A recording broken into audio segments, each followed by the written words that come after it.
কিছুক্ষণের মধ্যেই আমাদের মধ্যে চলে আসবেন, ঠিক আছে? এই রাজকার হয়ে গেল যে এই দেশের খেটে খাওয়া মানুষের জন্য যদি কোনো দল কাজ করে থাকে সেটা বিএনপি একমাত্র করে থাকে। প্রিয় ভাই বোনেরা, আগামী 12 তারিখে নির্বাচনে বিএনপি ইনশাল্লাহ জয়ী হলে পরে আমরা অনেকগুলো পরিকল্পনা নিয়েছি। তার মধ্যে একটি পরিকল্পনা হচ্ছে এই যে যেমন গার্মেন্ট শিল্প আছে, এই গার্মেন্ট শিল্পের মতো নতুন আরও আমরা শিল্প আনবো, যেখানে আমাদের আরও বেশি সংখ্যক মা বোনেরা কর্মসংস্থানের ব্যবস্থা হবে, যেখানে আমাদের তরুণ ভাই বোনেরা সেখানে কর্মসংস্থানের ব্যবস্থা করতে হবে।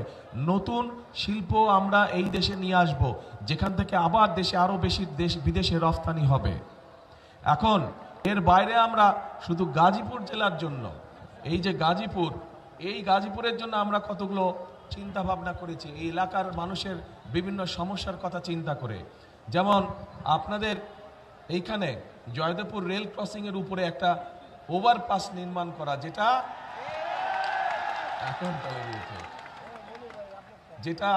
নির্মাণ করলে আপনাদের এখানে যে বিআরটি প্রকল্প আছে এইটা বাস্তবায়ন করে এই যে যানজট, অসহ্য যানজট, এই যানজট যাতে দূর হয়, আপনারা যাতে সহজে চলাফেরা করতে পারেন, ইনশাল্লাহ এইটা আমরা বাস্তবায়ন করব।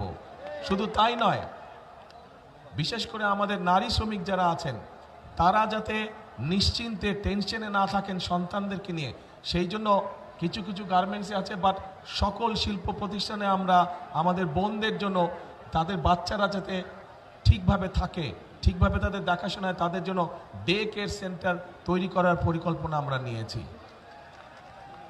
প্রিয় ভাই বোনেরা, আপনাদের এখানে বড় বড় কয়েকটি খাল আছে, তুরাগ, তারপরে লবণদহ আর চিল্লাই খাল আছে।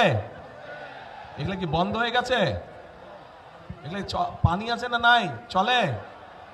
হ্যাঁ, দূষণে সব বন্ধ হয়ে গেছে। তো এটা কি খাল খনন করা দরকার, পরিষ্কার করা দরকার? করবেন সবাই মিলে? আমরা যদি শুরু করি কাজ করবেন? কারা কারা যাবেন হাত তুলেন, কারা কারা পরিষ্কার যাবেন? ঠিক আছে, ইনশাল্লাহ 12 তারিখে ধানের শীষকে যদি বিজয় করে নিয়ে আসেন, এই তিনোটাকে দূষণ মুক্ত করব আমরা, তিনোটা খালকে পুনর্খনন করব আমরা, যাতে এখান দিয়ে পরিষ্কার পানি চলাচল করতে পারে। তাহলে তো কি করতে হবে, এই কাজগুলো যদি বাস্তবায়ন করতে হয় বিএনপিকে, তাহলে আপনাদের কি করা লাগবে?